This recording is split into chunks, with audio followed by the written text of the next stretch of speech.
नमस्कार विद्यार्थी मित्रांनो, आपलं स्वागत आहे DBN एक्झाम या यूट्यूब चॅनलमध्ये। आज आपण घेऊन आलेले बॉम्बे हायकोर्ट भरती 2026 जे येणाऱ्या परीक्षेसाठी खूप उपयुक्त प्रश्न आहे। मित्रांनो, आपण 30 प्रश्न घेतो आहे या व्हिडिओमध्ये। तुम्हाला व्हिडिओ आवडत असेल तर नक्की लाईक करायला विसरू नका। चला मग आपण स्टार्ट करूया।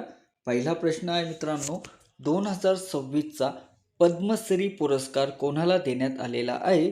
तर ऑप्शन आहे अशोक खाडे, के मनोत्रा, विजय अमृतराज, शुभ सोरेन।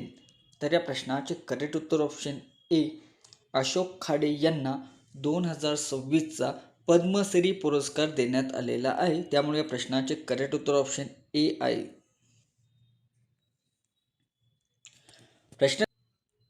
नेक्स्ट प्रश्न आहे, महाराष्ट्राची पहिली उपमुख्यमंत्री कोण आहे? मित्रांनो, या प्रश्नाचे उत्तर तुम्हाला माहीत असेल तर नक्की कमेंट करा, कारण आपण बघू तुमचा अभ्यास कुठपर्यंत झालेला आहे। नेक्स्ट प्रश्न आहे मित्रांनो, ध्वनीचा वेग खालीलपैकी कोणत्या पदार्थामध्ये असतो? तर ऑप्शन आहे पोलाद, लोखंड, ॲल्युमिनियम, लोखंड, क्लिप काच। तर या प्रश्नाचे करेक्ट उत्तर ऑप्शन बी ॲल्युमिनियम। ध्वनीचा वेग हा ॲल्युमिनियम या पदार्थामध्ये असतो। नेक्स्ट प्रश्न आहे, खालीलपैकी कोणत्या पाण्यात विघळणारे विटॅमिन आहे? खालीलपैकी कोणते पाण्यात विघळणारे विटॅमिन आहे? तर ऑप्शन आहे vitamin C, vitamin D, vitamin E, vitamin K. तर या प्रश्नाचे करेक्ट उत्तर option A vitamin C. Vitamin C हे पाण्यात विघळणारे विटॅमिन आहे। मित्रांनो, व्हिडिओ आवडत असेल तर लाईक करायला विसरू नका। असेच नवीन नवीन व्हिडिओ आपल्यापर्यंत पोहोचत राहील। नेक्स्ट प्रश्न आहे, फ्लिपकार्ट ही कंपनी मुख्यत्वे कशाशी संबंधित आहे? तर ऑप्शन आहे software product, e commerce, travels and tools, sharing, training. तर या प्रश्नाचे करेक्ट उत्तर option B e commerce.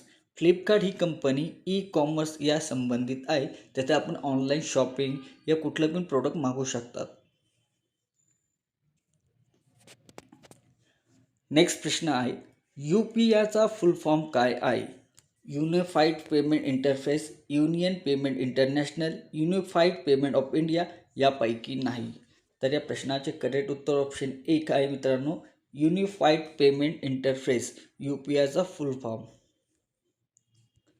Next प्रश्न आहे, तोंडावाटे निघणाऱ्या मूलध्वनींना टिंबटिंब म्हणतात। तर ऑप्शन आहे स्वर, वर्ण, वाक्य, शब्द। तर या प्रश्नाचे करेक्ट उत्तर ऑप्शन ए स्वर। तोंडावाटे निघणाऱ्या मूलध्वनीला स्वर असे म्हणतात। नेक्स्ट प्रश्न आहे, अरविंद, जलज, राजू, पद्म या शब्दाचा समानार्थी शब्द ओळखा। तर ऑप्शन आहे अमृत, गुलाब, कमळ, चंद्र। तर या प्रश्नाचे करेक्ट उत्तर ऑप्शन सी कमळ। अरविंद, जलद, राजू, पद्म या शब्दांचा समानार्थी शब्द कमळ हा होत असतो। प्रश्न आहे, खालीलपैकी कोणती तापी नदीची उपनदी नाही?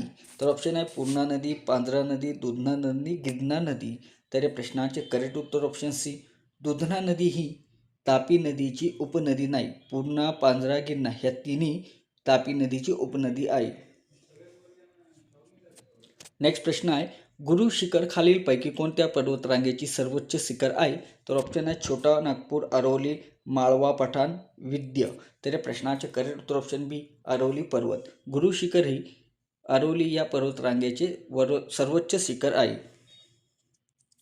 नेक्स्ट प्रश्न आहे, चिल्का सरोवर कोणत्या राज्यात आहे? चिल्का सरोवर कोणत्या राज्यात आहे? तर महाराष्ट्र, आसाम, ओडिसा, जम्मू काश्मीर। तर या प्रश्नाचे करेक्ट उत्तर ऑप्शन सी ओडिसा। चिल्का सरोवर हे ओडिसा या राज्याचे आहे। नेक्स्ट प्रश्न आहे, सूर्यमालेतील सर्वात वेगवान ग्रह कोणता? तर ऑप्शन आहे पृथ्वी, मंगळ, शुक्र, बुध। तर या प्रश्नाचे करेक्ट उत्तर ऑप्शन डी बुध हा सूर्यमालेतील सर्वात वेगवान ग्रह आहे। नेक्स्ट प्रश्न आहे, हैदराबाद स्टेट टिंबटिंब या वर्षी भारतात विलीन करण्यात आलेले आहे। तर ऑप्शन आहे 1947, 1948, 1949, 1950। तर या प्रश्नाचे करेक्ट उत्तर ऑप्शन बी 1948 रोजी हैदराबाद स्टेट हे या वर्षी विलीन करण्यात आलेले आहे भारतामध्ये। नेक्स्ट प्रश्न आहे डेक्कन सभा या संस्थेची स्थापना कोणत्या समाज सुधारकांनी केलेली आहे? तर ऑप्शन आहे सरस्वतीबाई जोशी, आत्माराम पांडुरंग, न्यायमूर्ती रानडे, दादाभाई पांडुरंग. तर या प्रश्नाचे करेक्ट उत्तर ऑप्शन सी, न्यायमूर्ती रानडे यांनी डेक्कन सभा या संस्थेची स्थापना केलेली आहे. नेक्स्ट प्रश्न आहे 1971 साली पाकिस्तानची विभागणी होऊन कोणता नवीन देश निर्माण झाला? तर ऑप्शन आहे अफगाणिस्तान, इराण, बांगलादेश, पश्चिम बंगाल. तर या प्रश्नाचे करेक्ट उत्तर ऑप्शन सी, बांगलादेश. 1971 साली पाकिस्तानाची विभागणी होऊन बांगलादेश हा नवीन देश निर्माण झालेला आहे, त्यामुळे या प्रश्नाचे उत्तर ऑप्शन सी. नेक्स्ट प्रश्न आहे सरहद गांधी या नावाने कोणाला ओळखले जातात? तर ऑप्शन आहे आगा खान, खान अब्दुल गफ्फार खान, महात्मा गांधी, मोहम्मद अली जिना. तर या प्रश्नाचे करेक्ट उत्तर ऑप्शन बी, खान अब्दुल गफ्फार खान यांना सरहद गांधी या नावाने ओळखले जातात. नेक्स्ट प्रश्न आहे लोकमान्य टिळकांनी मंडलेच्या तुरुंगात असताना कोणता ग्रंथ लिहिला? तर ऑप्शन आहे गीताई, टिळकनामा, माझी जन्मठेप, गीता रहस्य. तर या प्रश्नाचे करेक्ट उत्तर ऑप्शन डी, गीता रहस्य हा लोकमान्य टिळकांनी मंडलच्या तुरुंगात असताना लिहिलेला ग्रंथ आहे. नेक्स्ट प्रश्न आहे शेतकऱ्यांचा असूड हा ग्रंथ कोणी लिहिला? तर ऑप्शन आहे यशवंतराव चव्हाण, विनोबा भावे, डॉक्टर बाबासाहेब आंबेडकर, महात्मा फुले. तर या प्रश्नाचे करेक्ट उत्तर ऑप्शन डी, महात्मा फुले यांनी शेतकऱ्याचा असूड हा ग्रंथ लिहिलेला आहे, त्यामुळे या प्रश्नाचे उत्तर डी आहे.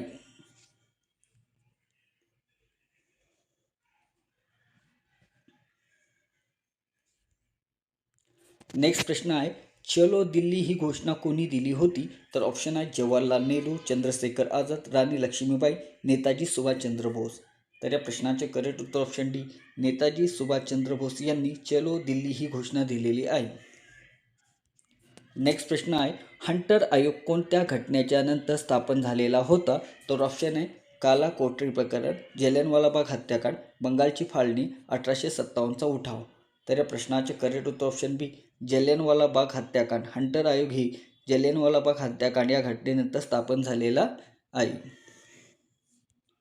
नेक्स्ट प्रश्न आहे लोकहितवादी खालीलपैकी कोणास म्हणतात? तर ऑप्शन आहे भाऊ महाजन, गोवा जोशी, गोपाळ हरी देशमुख, यापैकी नाही.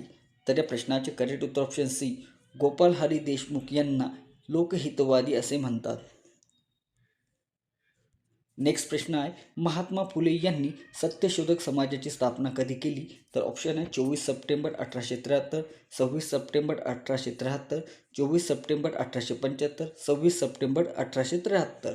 तर या प्रश्नाचे करेक्ट उत्तर ऑप्शन एक आहे 24 सप्टेंबर 1873 महात्मा फुले यांनी सत्यशोधक समाजाची स्थापना केलेली आहे. चंपारण्यमध्ये शेतकऱ्याचा लढा टिंब संबंधित होता. तर ऑप्शन आहे ऊस, कापूस, भात, नीळ. तर या प्रश्नाचे करेक्ट उत्तर ऑप्शन डी, नीळ. चंपारण्यमध्ये शेतकऱ्याचा लढा हा नीळ या संबंधित होता, त्यामुळे प्रश्नाचे करेक्ट उत्तर ऑप्शन डी आहे. नेक्स्ट प्रश्न आहे 73वी घटना दुरुस्ती कायद्यानुसार पंचायत राज संस्थेची निवडणूक लढवण्यासाठी कमीत कमी वय मर्यादा असणे आवश्यक आहे. तर ऑप्शन आहे 18 वर्षे, 25 वर्षे, 21 वर्षे, 30 वर्ष. तर या प्रश्नाचे करेक्ट उत्तर ऑप्शन सी, 21 वर्ष. 73वी घटना दुरुस्ती कायद्यानुसार पंचायत राज संस्थेची निवडणूक लढवण्यासाठी कमीत कमी 21 वर्षे वय असणे आवश्यक आहे. नेक्स्ट प्रश्न आहे ग्रामपंचायतीचा प्रशासकीय अधिकारी कोण असतो? तर ऑप्शन आहे ग्रामसेवक, पटवारी, पोलीस पाटील, गट विकास अधिकारी. तर या प्रश्नाचे करेक्ट उत्तर ऑप्शन डी, गट विकास अधिकारी हा ग्रामपंचायतीचा प्रशासकीय अधिकारी असतो. नेक्स्ट प्रश्न आहे भारतीय रिझर्व्ह बँकची स्थापना कधी झाली? तर ऑप्शन आहे 15 ऑगस्ट 1947, 26 नोव्हेंबर 1949, 26 जानेवारी 1950, 1 एप्रिल 1935. तर या प्रश्नाचे करेक्ट उत्तर ऑप्शन डी आहे 1 एप्रिल 1935 भारतीय रिझर्व्ह बँकची स्थापना झालेली आहे, त्यामुळे या प्रश्नाचे करेक्ट उत्तर ऑप्शन डी आहे. नेक्स्ट प्रश्न आहे नील क्रांती कशाशी संबंधित आहे? तर ऑप्शन आहे अन्नधान्य, दूध, रेशमी, मासे. तर या प्रश्नाचे करेक्ट उत्तर ऑप्शन डी, नील क्रांती ही मासेशी संबंधित आहे, त्यामुळे या प्रश्नाचे करेक्ट उत्तर ऑप्शन डी आहे. नेक्स्ट प्रश्न आहे, हवेचा दाब टिंब या परिमाणात मोजतात. तर मिलीमीटर, मिलीग्राम, मिलीबार, मिलीमीटर. तर या प्रश्नाचे करेक्ट उत्तर ऑप्शन सी, मिलीबार. हवेचा दाब हा मिलीबार या परिमाणात मोजतात. नेक्स्ट प्रश्न आहे, भारतीय संविधानातील कलम 352 हे कशाशी संबंधित आहे. तर ऑप्शन आहे राष्ट्रीय आणीबाणी, आर्थिक आणीबाणी, राष्ट्रपती नियुक्तीचा अधिकार, जम्मू काश्मीरची निर्मिती. तर या प्रश्नाचे करेक्ट उत्तर ऑप्शन ए आहे राष्ट्रीय आणीबाणी. भारतीय संविधानातील कलम 352 हे राष्ट्रीय आणीबाणीशी संबंधित आहे, त्यामुळे या प्रश्नाचे उत्तर ए आहे. नेक्स्ट प्रश्न आहे, महाराष्ट्रातून लोकसभेवर निवडून जाणाऱ्या खासदाराची संख्या किती असते. तर ऑप्शन आहे 36, 48, 32, 42. तर या प्रश्नाचे करेक्ट उत्तर ऑप्शन बी, 48. महाराष्ट्रातून लोकसभेवर निवडून जाणाऱ्या खासदाराची संख्या ही 48 एवढी असते, त्यामुळे या प्रश्नाचे करेक्ट उत्तर ऑप्शन बी आहे. नेक्स्ट प्रश्न आहे, भारतात केंद्रीय कॅबिनेटचे अध्यक्ष कोण असतात. तर ऑप्शन आहे राष्ट्रपती, लोकसभा अध्यक्ष, सभापती, पंतप्रधान. तर या प्रश्नाचे करेक्ट उत्तर ऑप्शन टी, पंतप्रधान. पंतप्रधान हा भारतात केंद्रीय कॅबिनेटचे अध्यक्ष म्हणून काम करत असतात, त्यामुळे या प्रश्नाचे करेक्ट उत्तर ऑप्शन टी आहे. मित्रांनो, व्हिडिओ आवडत असेल तर नक्की लाईक करायला विसरू जाऊ नका आणि आतापर्यंत चॅनलला जॉईन झाला नसेल तर जॉईन करा.